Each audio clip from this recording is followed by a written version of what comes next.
Don't be trashy, bitches. Hello, everyone. Welcome back to another video today. My name is Sus, and welcome back. Guess what day it is? Friday. Woo. Woo. My day's off for Wednesday and Thursday this week, bitches. Like, today's my Monday. This is y'all Friday. Today's my Monday. Yay! So let me wrap this video up before I had to go to work. Yay! Hi guys. So you guys already know today's anime of the week, and today's anime I want to talk about is from the list of anime I told you guys in the beginning of the year, like the animes I'm interested in watching.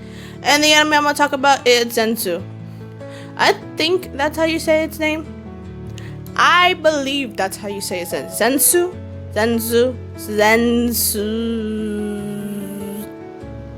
I want to die. Now, for y'all who already don't know, Zenshu, the anime's from MAPPA.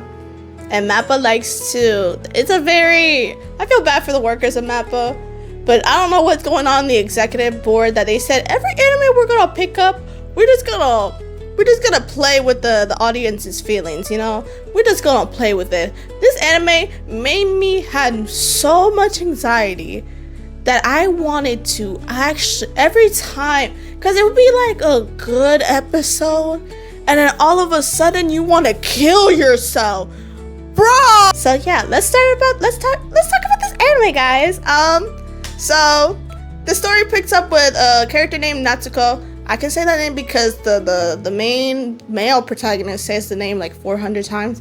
Natsuko is basically a director, animator type shit that she makes anime movies, and she's like notorious and very famous because she had like a couple hits, and she's very talented because I can't draw nothing, bro. I can't draw a stick figure. And so she's over here coming up with a new project. Her new project is like something about the first love during the summer and stuff like that. But the thing is, she never had a first love, and so she's kind of struggling a little bit. And then all of a sudden, like I'm guessing one of the boards of the company, I don't remember what that girl was. She kind of feeds them spoil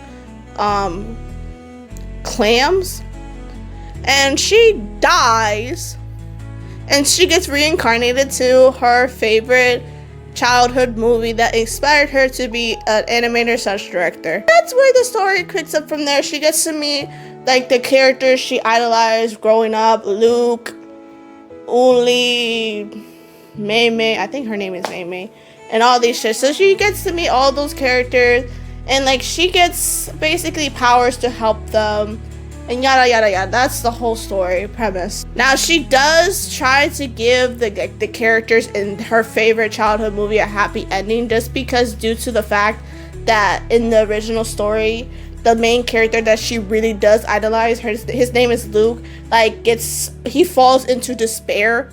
Like, he falls into despair, and she's like, I don't want that to happen for him, so I'm gonna help him out. But then, like, everything she tries to do is, like, in vain, so he does fall back into despair. And towards the end, she kind of brings him back from, like, the disparity. And, yeah, that's really it. She comes back to life. She, like, after she finished fulfilling her mission, I guess, like, that universe said, yo, it's time for you to go back to reality. And Luke and her does end up falling in love for real. And Luke's like, yo, I'm gonna go find you, so wait for me. And she's like, okay. And she didn't expect that because, again, if I was homegirl, bro, I would just think that was just a dream, and I woke up in the ER getting my stomach pumped.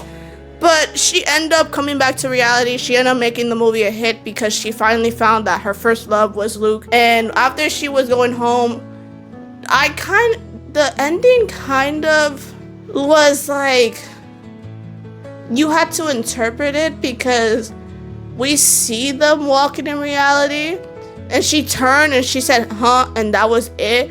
And I want to punch MAPPA for that. Like, can you give us a little bit more, bitch? So yeah, that's really the end of the anime. I just rushed through like the main plots because again, like the first 6 episodes was kind of happy-ish.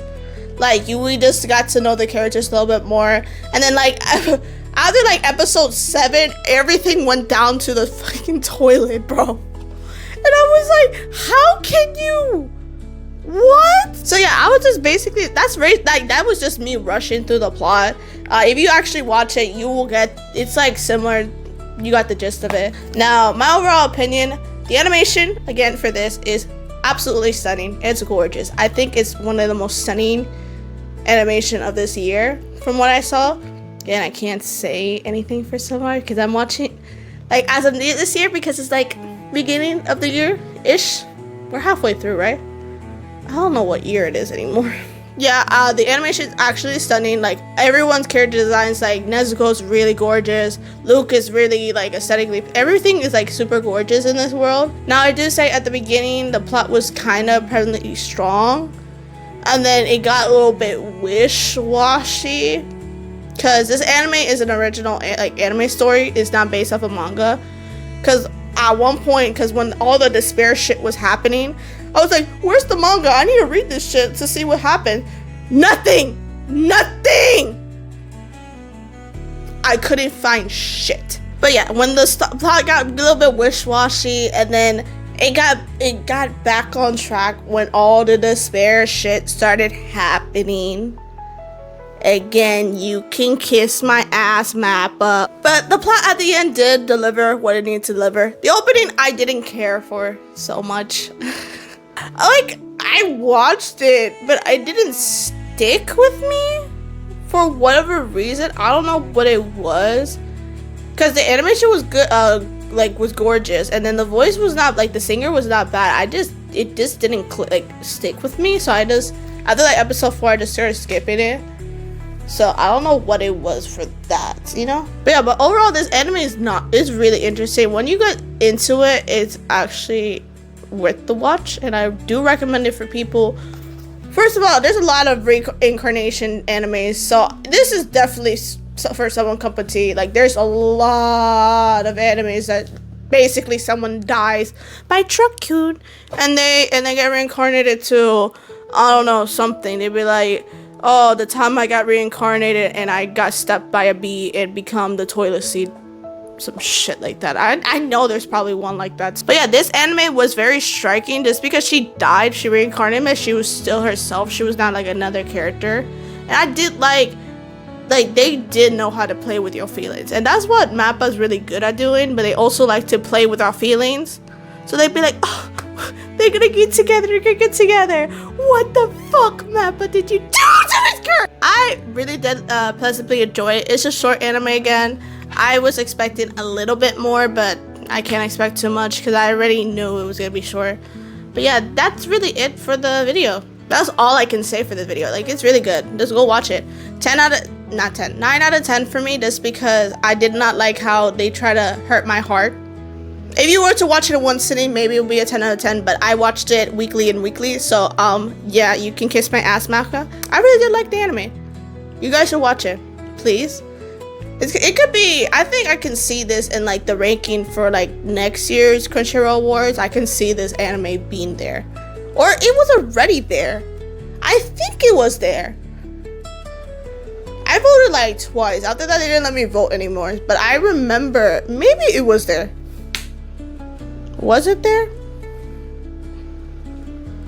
I guess I'll find out later when the announcements come out. But yeah, anyways, please go check out the anime, and that's really it for the video. Thank you so much again. I had to go to work, guys, so I'm gonna cut it short. But yeah, thank you so much if you watched this video today. My name is Suz, and I hope to see you on the next one. Bye, guys.